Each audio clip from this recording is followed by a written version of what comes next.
Hello, everyone. This is Claudia Juni reporting about Belgium's crisis, what seems to be the endless language dispute.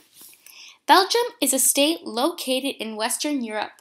Although it is a single state, Belgium has a great linguistic divide between the country's northern and southern regions. The divide consists of the Walloons and Flanders. The Flanders refers to the Dutch or Flemish-speaking northern portion of Belgium, and the Walloons refers to members who speak a French dialect and live in southern and eastern Belgium and neighboring parts of France. For centuries, the French were ruled by the Spaniards and the Flemish by the Austrians and the Dutch. But in the last few decades, the Flanders and Walloons have felt that they have been breaking free of each other. A few examples of the severity of the cultural and linguistic divide are that there are no national universities, census, or charity. Many schools and extracurricular activities do not accept French-speaking students due to being on the Flemish side, as well as restaurants may even be put out of business. Few borders today do not separate but identify and demarcate the language boundaries ethically permitted to the civilians in the areas. It is not easy being a multilingual state, countries in which more than one language is spoken.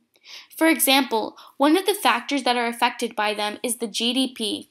The GDP, gross domestic product, means the monetary value of all the finished goods and services produced within a country's borders in a specific time period. GDP per capita roughly correlates with the proportion of a country's citizens that speak the predominant language. With a few outliers, you're more likely to be rich if your country lacks what is sometimes known as a stateless problem. If your country's citizens feel comfortable in its borders, your country is stable. If it is stable, it is more likely to be a functioning democracy. And if it is a decent democracy, it is more likely to be rich. This is all correlated, and it is not clear which way it runs.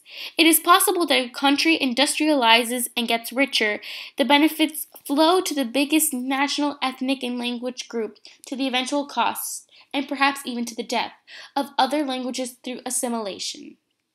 Or it could be that it is simply easier for a country to become a wealthy, stable democracy with just one language. At any rate, there are outliers on either side. Multilingual countries run from rich to poor, as do monolingual countries. There are three ways to handle multilingualism besides squashing minority languages or splitting in the country. The first is generous national multilingualism. In Brussels, the capital of the country, absolutely everything is both French and Dutch, but this can be expensive and difficult to carry out. They have policies, and without them, Wallonia and Flanders would have long since gone separate ways, and they still might. The second method is linguistic federalism, also seen in Belgium. Local territories should be allowed latitude and make locally dominant languages official for teaching, broadcasting, dealing with the local authorities, and so forth. Sometimes local authorities promote the regional language so aggressively that those that speak the national majority but regional minority language have their own cause for grievance. But done decently, linguistic federalism gives minorities in big and diverse countries support in the existing state of affairs, especially regarding social or political issues.